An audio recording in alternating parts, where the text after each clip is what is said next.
తెలుగుదేశం పార్టీలో వరుస పెట్టి జరుగుతున్న కొన్ని సంఘటనలు, కూటమి పార్టీలకు సంబంధించిన వాళ్ళ వ్యవహారాలు, మొత్తం మీద అయితే ఇటు ప్రభుత్వం పార్టీ పరువు పోతుంది అని టీడీపీకి సంబంధించిన కొందరు కీలక నేతలు, మరికొందరు సీనియర్లు అయితే వాళ్ళ అంతర్గత సంభాషణల్లోనూ కొందరు మీడియా మిత్రులతో వాళ్ళు మాట్లాడుతూ తీవ్ర అసహనాన్ని సీరియస్గా కొందరి మీద కూడా చర్యలు తీసుకోకుండా ఉండేసరికి అదంతా కొందరికి అలుసవుతూ ఉంది అని చెప్పి కొందరు మీడియా మిత్రుల దగ్గర కూడా టీడీపీకి చెందిన కొందరు కీలక సీనియర్ నేతలు కూడా వాపోతూ ఉన్నారు. ఏంటి మాకి కర్మ అని.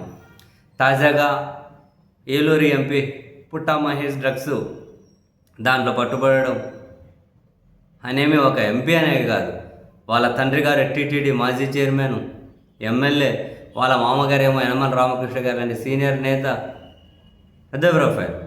ఈ వరుసపెట్టి సంఘటనలు ఇప్పుడు ఈయనది. జస్ట్ ముందుకెళ్తే టీటీడీ చైర్మన్ గారి వీడియో వ్యవహారాలు, దాని చుట్టూ ఎంత చర్చనో చూసాం. అండ్ కొంచెం ముందు వెనక్కిపోతే కూటమిలో ఉన్నటువంటి జనసేన ఎమ్మెల్యే మొత్తం వీడియోల నిజరూప దర్శనాలు ఇవన్నీ చూసాం. ఇంకొంచెం వెనక్కి వెళ్తే కూటమిలోనే ఉన్న ఎమ్మెల్యే ఆదినారాయణ రెడ్డి గారి కొడుకు మళ్ళీ డ్రగ్స్ దాంట్లో పాజిటివ్. ఇంకో కొంచెం వెనక్కి వెళ్తే తెలుగుదేశం పార్టీ ఎమ్మెల్యే కోనేటి ఆదిమూలం, ఆయన వీడియోలు ఇంక మనం చూసాం. అసలు లైవ్ అదైతే వరుస పెట్టి మధ్యలో ఇంకొందరు ఎమ్మెల్యేలు, కొందరు మినిస్టర్ల మీద కూడా వచ్చిన ఆరోపణలకు లెక్కే లేదు. కొన్ని సాక్ష్యాలకు రోజుకో సంఘటన.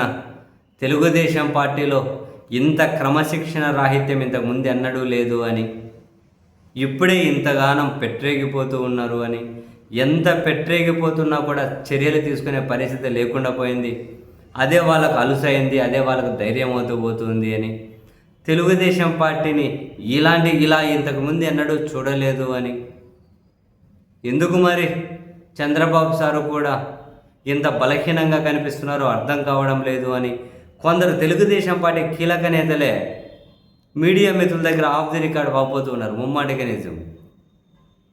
పోనీ కొందరు సీనియర్ కీలక నేతలనే ఒకసారి ఏమన్నా మీకు పరిచయాలు ఉంటే సరే అడిగి చూడండి, వాళ్ళ బాధ, వాళ్ళ ఆవేదన ఏంటి, పార్టీకి ఇటువంటి పరిస్థితి అని. ఈ జస్ట్ ఇమాజిన్, వరుస పెట్టి రోజుకో సంఘటన. చివరికి డ్రగ్స్లలో దొరికిపోవడం ఏంటండి బాబు, డ్రగ్స్లలోనే దొరికిపోతూ ఉండడం, వరుస పెట్టి ఏంటి ఈ సంఘటనలు. అటు కూటమి ప్రభుత్వ పరువు, ఇటు టీడీపీ పరువు అన్నీ గంగపాలవుతూ ఉన్నాయన్నది కొందరి నేతల ఆవేదన.